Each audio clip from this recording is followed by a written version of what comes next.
एक चीज बताओ, अगर मैं आपसे कहूं कि इंडिया में पिछले 13 साल के कंपैरिजन में इस बार सबसे कम फोन्स बिकेंगे, तो आप कहोगे कि हाँ भाई ऑब्वियस सी बात है, मार्केट का जैसा हाल है ये तो होना ही है क्योंकि लोग फोन ही नहीं खरीद रहे। बट अगर मैं आपसे कहूं कि इतने बुरे समय में भी कुछ कंपनीज हैं जो इतना पैसा कमा रही हैं जितना उन्होंने आज तक कभी नहीं कमाया, तो मन में एक बड़ा ही ऑब्वियस सा सवाल आता है कि ऐसे कैसे, जब फोन ही नहीं बिक रहे तो आखिर इतना पैसा कहां से आ रहा है। बस इसी बात का जवाब देने और ओवरऑल इस खराब मार्केट सिचुएशन पे एक नया पर्सपेक्टिव देने ही तो मैं आया हूं। तो ये बात अब सब जानते हैं कि एआई की वजह से फोन्स महंगे हो रहे हैं, तो ये कहानी बार बार क्यों ही सुनानी है। बट इंटरेस्टिंग बात यह है कि मेमोरी पिछले 15 साल में सबसे सस्ता होने वाला कंपोनेंट था। मतलब हर साल रैम और स्टोरेज के प्राइसेस कम ही हो रहे थे, लेकिन अब एक साल के अंदर वही मेमोरी फोन का सबसे महंगा पार्ट बन चुका है। और अब ब्रांड्स के पास सिर्फ दो ऑप्शंस हैं, या तो प्राइस बढ़ा दो या स्पेक्स काट दो। और हम सबको ही पता है कि इसके बाद क्या हुआ। और अगर आप नंबर्स देखोगे तो समझ आ जाएगा कि सिचुएशन कितनी बिगड़ी हुई है। डिजिट की एक रिपोर्ट के हिसाब से फोन कंपनीज अब उसी रैम और स्टोरेज के लिए पिछले साल के कंपैरिजन में 5 से 7 गुना ज्यादा पैसे दे रही हैं। और बजट फोन्स में मेमोरी अकेले ही टोटल मैन्युफैक्चरिंग कॉस्ट का 60% से ज्यादा कॉस्ट कर रही है। सिर्फ एक साल में मेमोरी प्राइसेस में लगभग 500% का स्पाइक आया है और अभी तो ये और ऊपर जा रहा है। हालत यहां तक पहुंच चुकी है कि माइक्रोन ने अपना कंज्यूमर मेमोरी ब्रांड क्रूशियल उसको बंद कर दिया है, क्योंकि उनके लिए रेगुलर कस्टमर यानी हम और आप जैसे लोग किसी काम के नहीं है, उनके लिए एआई कंपनीज उनके भगवान है। और इसका सीधा रिजल्ट स्मार्टफोन प्राइसिंग पे दिखता है। मोटरोला का G06 पावर 2025 में 7499 का लॉन्च हुआ था और आज के टाइम पे वो 16,000 में बिक रहा है। Realme C71 7699 से बढ़कर 11999 पहुंच गया है, यानी 4300 का जंप। अब सोचो, ये सब ना वो फोन्स हैं जो आम आदमी के लिए बनते हैं और इन सब पे ही मार पड़ रही है। लेकिन प्रीमियम साइड पे भी कोई खास कुछ बचा नहीं है। OnePlus 15R का लॉन्च प्राइस 47,999 था और अब 59,999 है, यानी 12,000 का जंप सिर्फ कुछ ही महीनों में। Nothing 4A Pro का प्राइस ऑलमोस्ट 15,000 बढ़ गया,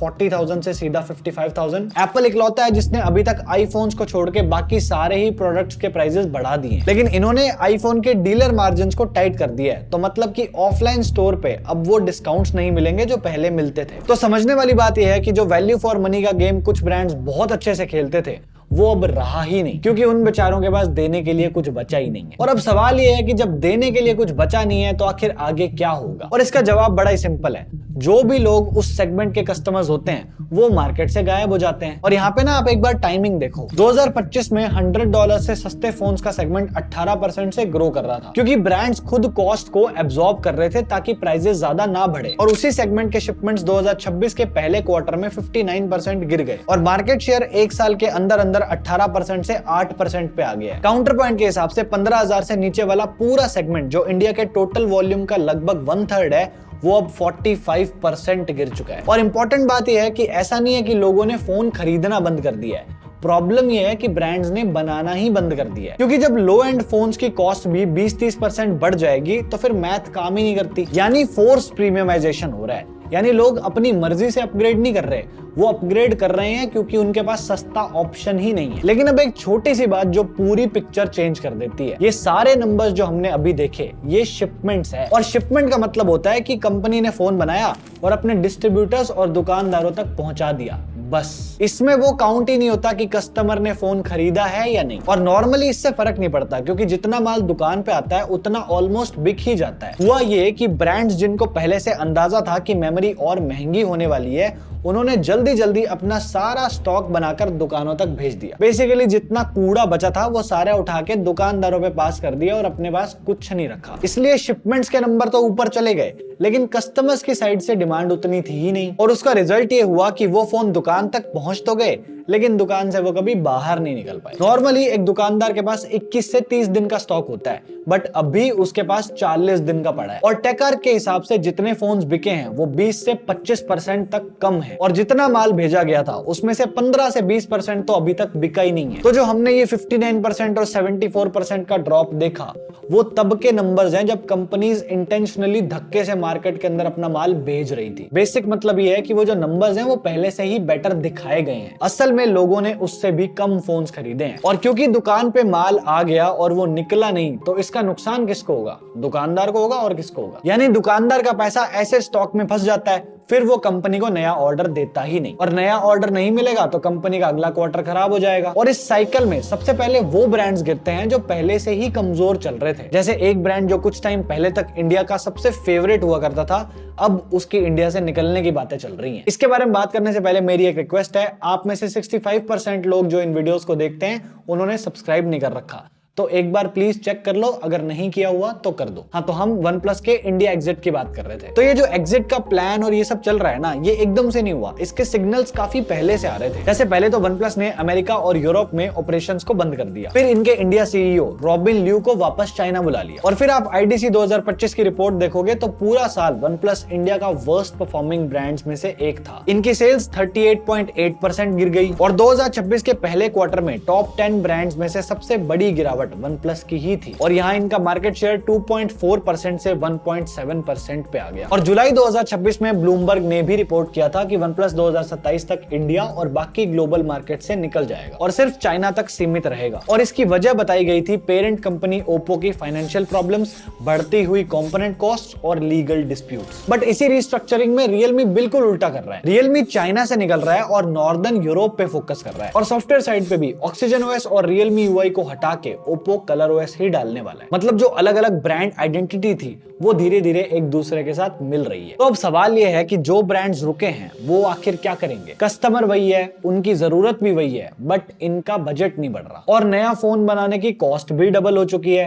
तो सोल्यूशन क्या है? तो इसका सोल्यूशन जो ब्रांड्स ने निकाला है वो है पुरानी टेक्नोलॉजी को वापस लाना। मतलब जो 5G फोन्स अब 10,000 में बनाना पॉसिबल नहीं है, उसकी जगह पे इन्होंने 4G फोन्स बनाना शुरू कर दिया। और ये कोई छोटा ट्रेंड नहीं है। Q2 2026 में 4G फोन्स का शेयर बढ़कर 11.1% हो गया है। बट आईडीसी खुद कह रहा है कि ये जो 4G वाली वापसी है ये टेम्पररी है, क्योंकि जो पुराना स्टॉक पड़ा है वो खत्म होते ही कस्टमर्स के पास दो ही ऑप्शंस बचेंगे, या तो महंगा 5G फोन ले लो या फिर अपग्रेड करना ही छोड़ दो। और अब इसी माहौल में एक चीज और हो रही है जो सुनने में बिल्कुल उल्टी लगती है। जब कुछ ब्रांड्स का हाल ऑलरेडी खराब है, तब एक Indian company smartphone market space में एंटर कर रही है। मैं बात कर रहा हूँ फायरबोल्ट की, जो अब तक अपनी स्मार्ट वॉचेस के लिए जानी जाती थी। इन्होंने अपना फोन ब्रांड लॉन्च करा है जिसका नाम है बोल्ट, और ये लोग एक 4G और एक 5G फोन लॉन्च करेंगे 10 से 15,000 के बीच में। अब सवाल ये उठता है कि जब बड़े प्लेयर्स इस सेगमेंट से भाग रहे हैं तो आखिर एक नई कंपनी इस सेगमेंट में क्यों आ रही है? और इसका एक बड़ा रीजन है गवर्नमेंट की नई स्कीम, जो सिर्फ असेंबली नहीं,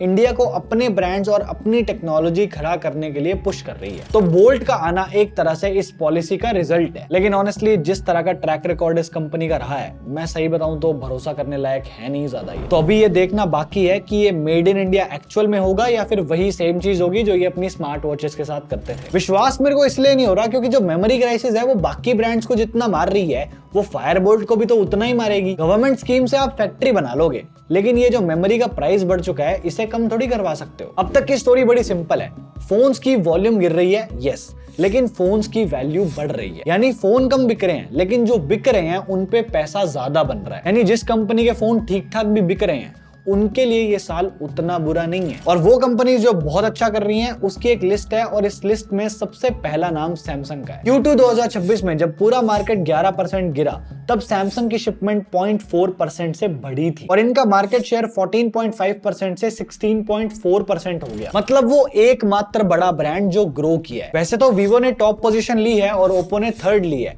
बट इनमें से किसी के भी शिपमेंट सैमसंग से ज्यादा नहीं थे। और यहाँ पे आप आयरनी समझ लो, ये वही सैमसंग है जो दुनिया में मेमोरी चिप्स बनाने वाली कंपनीज में टॉप 4 जो है उनमें से टॉप पे ही है ऑलमोस्ट। लेकिन बाकी एंड्रॉइड ब्रांड्स जिनकी अपनी फैक्ट्री नहीं है, उन्हें ओपन मार्केट से मेमोरी चिप्स लेनी पड़ती है, जहां प्राइस काफी ज्यादा है तो वो ज्यादा पैसे देते हैं। इसलिए सैमसंग का तो ये सीक्रेट है कि घर की खेती है। लेकिन इस लिस्ट में दूसरा नाम है नथिंग, और इनका केस सबसे इंटरेस्टिंग है। टालपे ने खुल के बोला है कि हम स्पेक्स नहीं काटेंगे, हम प्राइस बढ़ाएंगे, और इन्होंने किया भी वही है, क्योंकि नथिंग 4a Pro 39,999 से 54,999 हो गया, मतलब 15,000 का जंप। और नॉर्मली इतना प्राइस बढ़ाने पे किसी भी ब्रांड की बुरी हालत हो जाती है, लेकिन नथिंग के साथ उल्टा हुआ, और ये इंडिया में सबसे तेजी से बढ़ने जाने वाले ब्रांड्स में से रहा, क्योंकि इन्होंने ब्रांड पे खर्चा किया है। आईपीएल में आरसीबी की टाइटल स्पॉन्सरशिप ले ली और लोगों के सामने अपनी आइडेंटिटी इतनी स्ट्रांग बना ली कि आज इनके लिए लोग हल्के ज्यादा पैसे देने के लिए तैयार है। और लिस्ट में तीसरा नाम है ऑब्वियसली एप्पल। Q2 2026 में एप्पल का मार्केट शेयर 7.5% से बढ़ के 8.5% हो गया और आईफोन 17 लगातार 2 क्वार्टर तक इंडिया का सबसे ज्यादा शिप होने वाला फोन रहा। और इसकी वजह सिंपल है, एप्पल के कस्टमर के लिए 2000 का फर्क होता ही नहीं, और ऊपर से ज्यादातर आईफोन्स ईएमआई पे बिकते हैं तो प्राइस हाइक दिखेगा भी नहीं। तो इन तीनों ब्रांड्स को अगर आप देखोगे तो आपको एक पैटर्न समझ आ जाएगा। जीतने वाले वो नहीं है जिन्होंने सबसे अच्छा फोन बनाया है, जीतने वाले सिर्फ वो हैं जिनकी या तो घर की खेती है या फिर जिनकी ब्रांड वैल्यू इतनी स्ट्रांग है कि इससे उसको कुछ इफेक्ट नहीं पड़ रहा। और जिनके पास इन दोनों में से कुछ नहीं था,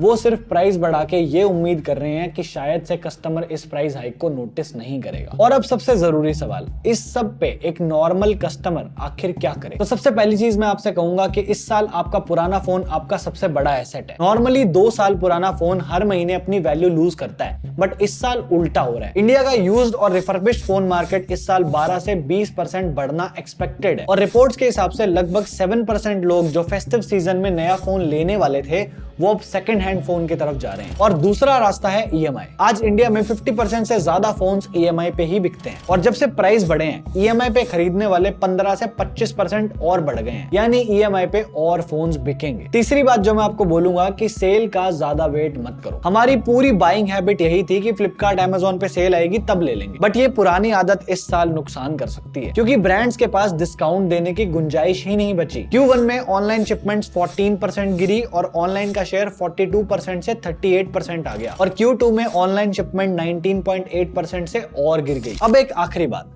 हर रिपोर्ट ये बोल रही है कि ये जो रैम शॉर्टेज है ये 2027 तक है और उसके बाद सब नॉर्मल हो जाएगा। एंड मैं आपको आज ही बता देता हूं कि प्राइसेस वापस नीचे नहीं आएंगे, लेकिन प्राइसेस की एक आदत होती है, वो जितना तेजी से ऊपर जाते हैं उससे बहुत धीरे नीचे आते हैं या फिर आते ही नहीं। क्योंकि जिस दिन एक कस्टमर ने 40,000 के फोन को 55,000 में लेने के लिए हाँ बोल दिया, उस दिन कंपनी का वो न्यू नॉर्मल बन जाता है। जब मेमोरी सस्ती होगी तो वो जो बचत है वो आपकी जेब में नहीं ब्रांड्स के मार्जिन में जाएगी।